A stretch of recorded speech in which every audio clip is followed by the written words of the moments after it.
मानव का जो शरीर है मिलता बड़ी मुश्किल से है।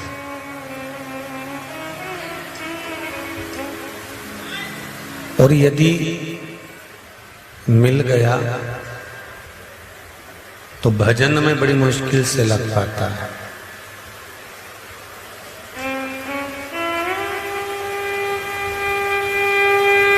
बड़ी दूर तो है, आप लोग कथा सुनने के लिए आए हो, ऑनलाइन कथा चल रही है, घर में बैठकर आस्था चैनल पर, मोबाइल पर, फेसबुक, यूट्यूब पर पावन कथा को आप श्रवण कर रहे हैं।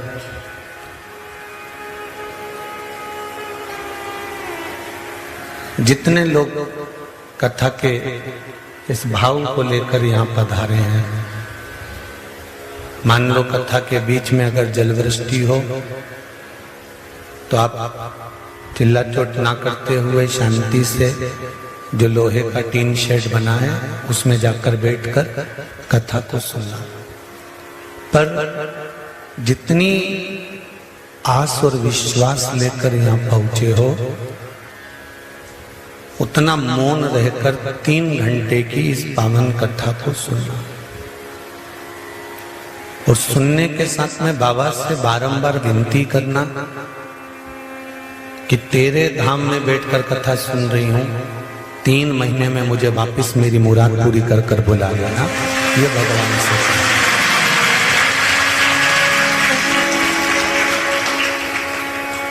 उसकी कृपा होती है, तब जाकर हम कुछ ग्रहण कर पाते हैं।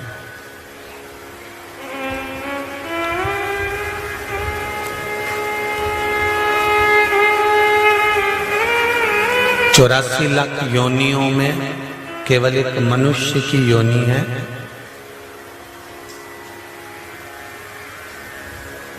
जो 84 लाख योनियों से मुक्त करा सकती है।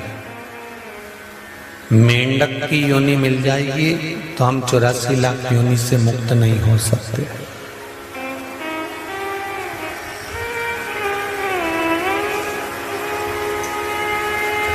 कवर बिज्जू बन गए तो भी हम 84 लाख योनि से मुक्त नहीं हो सकते। बकरा बकरी बन गए तो भी हम 84 लाख योनि से मुक्त नहीं हो सकते। सुंगरा सुंगरी बन गए तो भी हम 84 लाख योनि से मुक्त नहीं हो सकते। होंगे क्या? नहीं।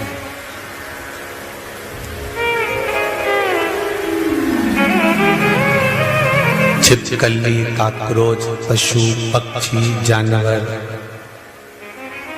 ये 84 लाख योनि से मुक्त करने वाली योनियां नहीं है, पर 84 लाख योनियों से मुक्त करने वाली योनि केवल एक है, वो है मनुष्य का शरीर, मानव की देह। आत्मा हम में भी है, आत्मा उनमें भी है, मन हमारा भी है, मन उनका भी है, पर 84 लाख योनियों से मुक्त करने के लिए केवल एक मनुष्य का शरीर।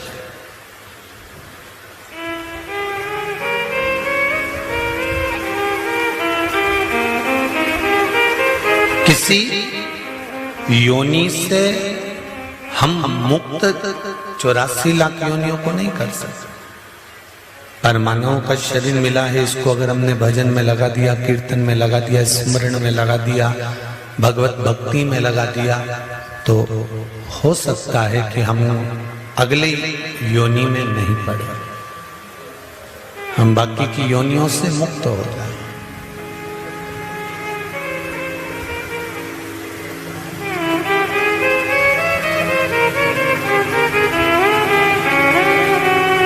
वो कहते हैं ना, तेरे संग चले ना कोड़ी रे, फिर काहे को माया जोड़ी रे।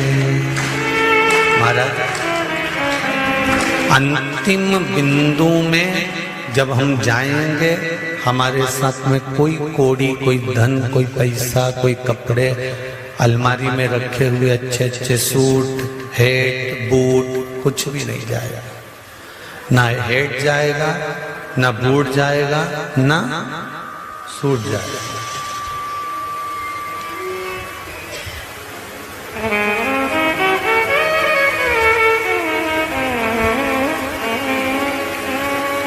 तुम्हारे हेड, बूट, सूट अभी भी कोई नहीं पहनता तो तुम्हारे जाने के बाद कौन पहनने वाला? फालतू की बात है। दादाजी के ऐसे जामा, झोल, पजामा है? ऐसी लंबी लंबी नाड़ी, अब वो इतना जामा, झोल, पजामा और नाड़ी केवल दादा लोग ही पहनते। उनके बच्चे पहनेंगे, जब दादा निपट जाएंगे तो फिर भी आसक्ति इतनी रहेगी कि दादा भले चले जाए तो पजामा अलमारी में ही रखा है, पजामा सेट कर रखा है। और करना क्या था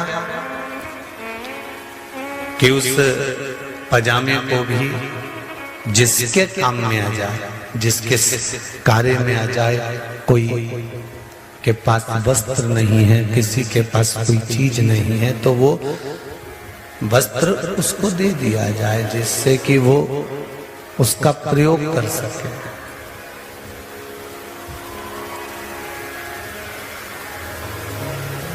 केवल और केवल एक मनुष्य की देह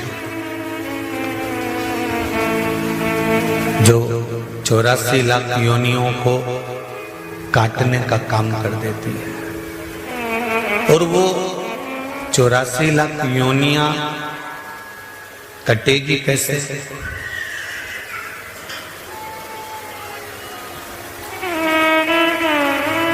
वो 84 लाख योनियां कैसे कटेगी?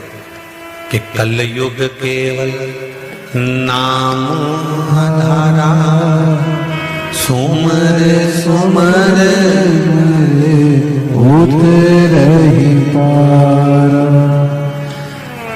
कलिकाल में नाम की आधारशिला को रखकर भगवान का इतना भजन करो, भगवान का इतना स्मरण करो, भगवत भक्ति को इतना धारण करो कि हमारी बाकी की जो योनियां हमें मिलने वाली है वो समाप्त हो जाए।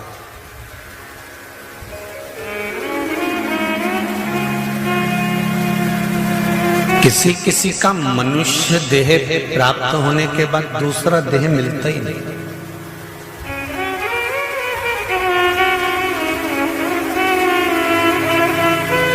फिर इस योनि के बाद में कोई दूसरी योनि है नहीं। लिंग पुराण में एक बात लिखी हुई है,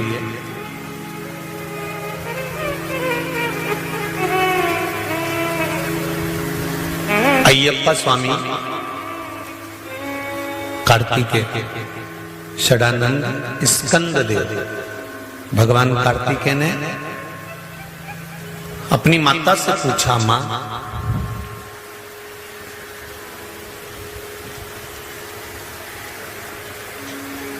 भूमंडल पर जन्म लेने के बाद में मनुष्य की योनि किसी दूसरी योनि में जाए ना और यह मानव को मुक्ति प्राप्त हो जाए, इसको मोक्ष मिल जाए, इसका फिर कोई जन्म ना होए, उसके लिए क्या करना पड़ेगा?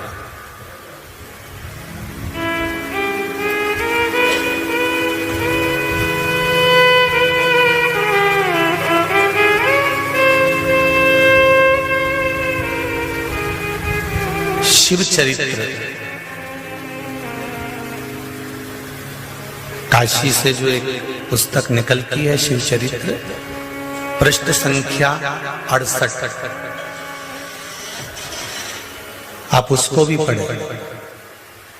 उसमें भी लिखा हुआ है कि स्कंद देव माता पार्वती से पूछते हैं कि फिर हमें वापिस कहीं मेंढक, कहीं बकरा बकरी, कहीं जीव जंतु, कहीं जानवर, कहीं पशु, कहीं पक्षी, कहीं जलचर, कहीं थलचर हमें बनना ना पड़े, उसके लिए हम क्या करें, उसका प्रयोग क्या है, उसका उपाय क्या है, उसकी विधि क्या है।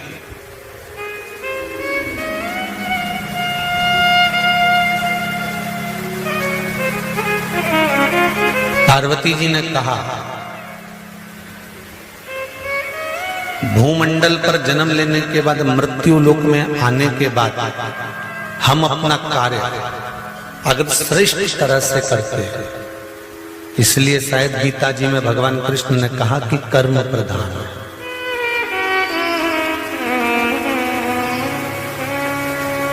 हम अपने कार्य को अगर श्रेष्ठता से करते हैं, हम अपने कार्य को दिल लगाकर, मन लगाकर अच्छे से करते हैं, तो ये निश्चित है कि कर्म करते करते जब हमारे प्राण जाते हैं तो परमात्मा भी वापिस जन्म नहीं देता और अपने में ही समा लेता है। अब एक बात को अच्छे से समझना आप जरा, कर्म करते करते कैसे, जैसे एक नाव खेने वाला, उस नाव में बहुत सारे यात्री बैठे हैं और बहुत सारे यात्रियों को लेकर नाव वाला नाव लेकर चला, बीच में नाव डोलने लगी, हवा चलने लगी, समुद्र उछाले लेने लगा, नदी उछलने लगी और नाव वाला नाव लेकर जा रहा था। नाव वाले को मालूम पड़ा कि नाव डूबने वाली है, नाव चलाने वाला उस नाव में से कूद गया। अब नाव चलाने वाला नाव में से कूद गया और कूदने के बाद वो जीवित बाहर निकल गए। जितने लोग नाव में बैठे थे वो मर गए। अब जो मरे उनको तो जो भोगना था भोग लिया, पर जो नाव चलाने वाला बचकर बाहर आया, 4 साल, 8 साल, 10 साल, 20 साल, 25 साल जीवित रहा। जीवित रहने के बाद जब मर कर गया तो ऊपर जाते से इसके कर्मों का जब लेखा हुआ तो उसमें 94 तरह के नरकों का भोग इसको भोगना पड़ा।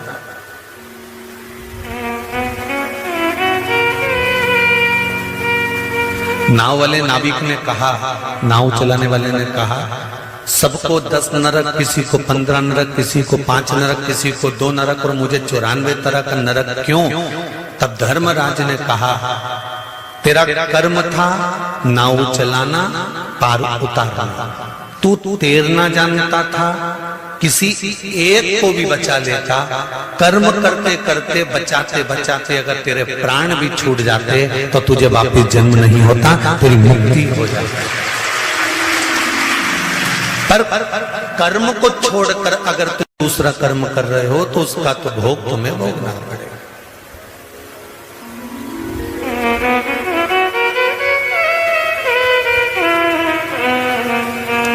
एक सरकारी नौकरी करने वाला व्यक्ति, और सरल समझ लीजिए, किसी की गवर्नमेंट जॉब है, सरकारी नौकरी है, कोई स्कूल में पढ़ाता है, कोई बैंक में नौकरी करता है, कोई अन्य विद्युत विभाग, अन्य विभागों में कोई नौकरी करता है, और उसने आज एप्लीकेशन लगाकर छुट्टी नहीं ली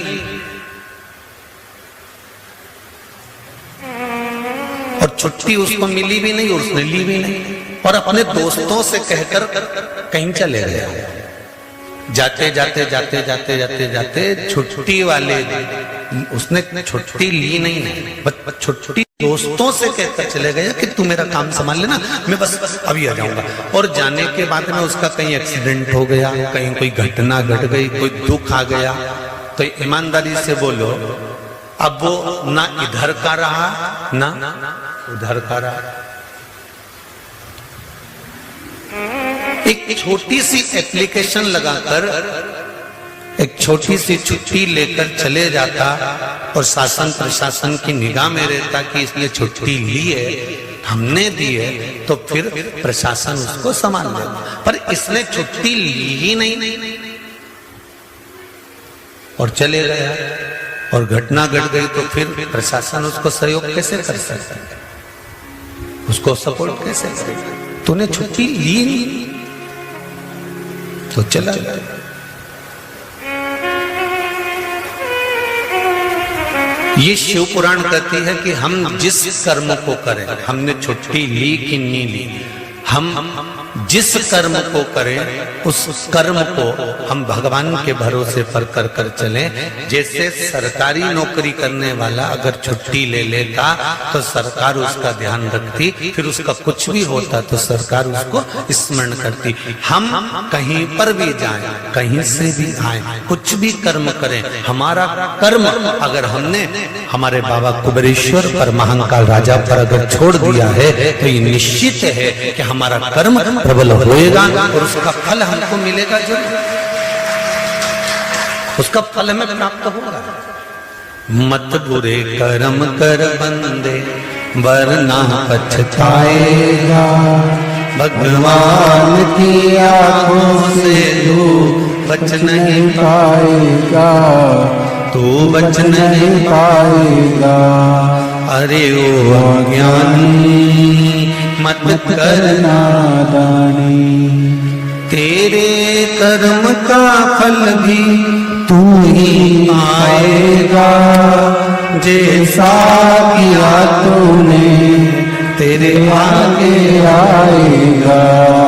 मत बुरे कर्म कर बंदे, मत बुरे कर्म कर बंदे वरना पछताएगा, की आंखों से तू बच नहीं पाएगा, तू बच नहीं पाएगा। हम जो कर्म करें, माता पार्वती जी ने स्कंद देव को कहा कि कर्म प्रधान है, कर्म करो, कर्म करना पड़ेगा, पढ़ाई करना पड़ेगी, नौकरी के लिए एप्लीकेशन देना पड़ेगी, नौकरी के लिए तैयारी करना पड़ेगी और तैयारी करो, खूब करो, पर भरोसा किसका रखना? जम के बोलो जरा, देव अधिदेव महादेव, भोलेनाथ दया करना, मैं तेरे भरोसे हूँ, मेरे बाबा दया करना, मैं तेरे भरोसे हूँ। जो कुछ कर्म करना है करो, तुम्हें जैसा कर्म करना है करो, पर शिव के भरोसे करो। परीक्षा देने जाओ, पढ़ाई पूरी करो, नौकरी देने के लिए इंटरव्यू देने जाओ, पढ़ाई पूरी करो, किसी कंपटीशन एग्जाम में बैठ रहे हो, पढ़ाई पूरी करो, और साथ में विश्वास, भरोसा देवाधिदेव महादेव का रखो, भरोसा उसका रखना पड़ेगा।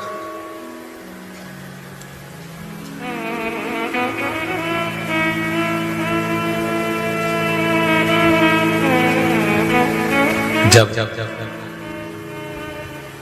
हम उसका भरोसा रखते हैं, जब हम उस पर विश्वास करते हैं, तो मेरा देव अधिदेव महादेव भी विश्वास तोड़ता नहीं, वो तोड़ेगा नहीं।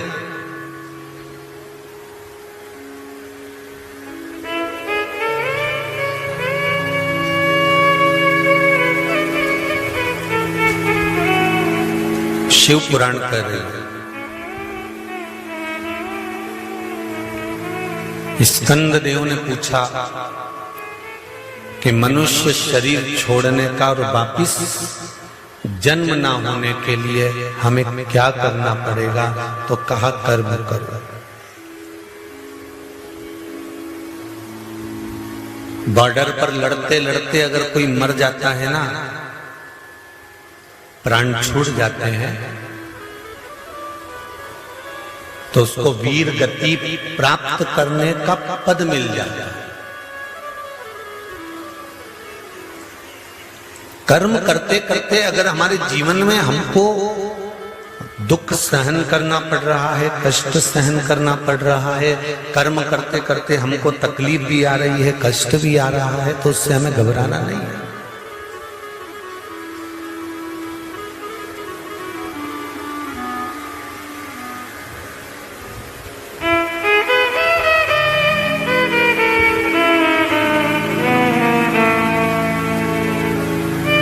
दुनिया में सबसे ज्यादा जहरीला है मनुष्य। सांप तो दिखता है तो अपन कह देते हैं ये काट खाएगा, बोला सही है कि गलत है? सांप देखकर कह सकते हो कि इसमें विष भरा है, ये काट खाएगा। बिच्छू को देखकर कह दोगे कि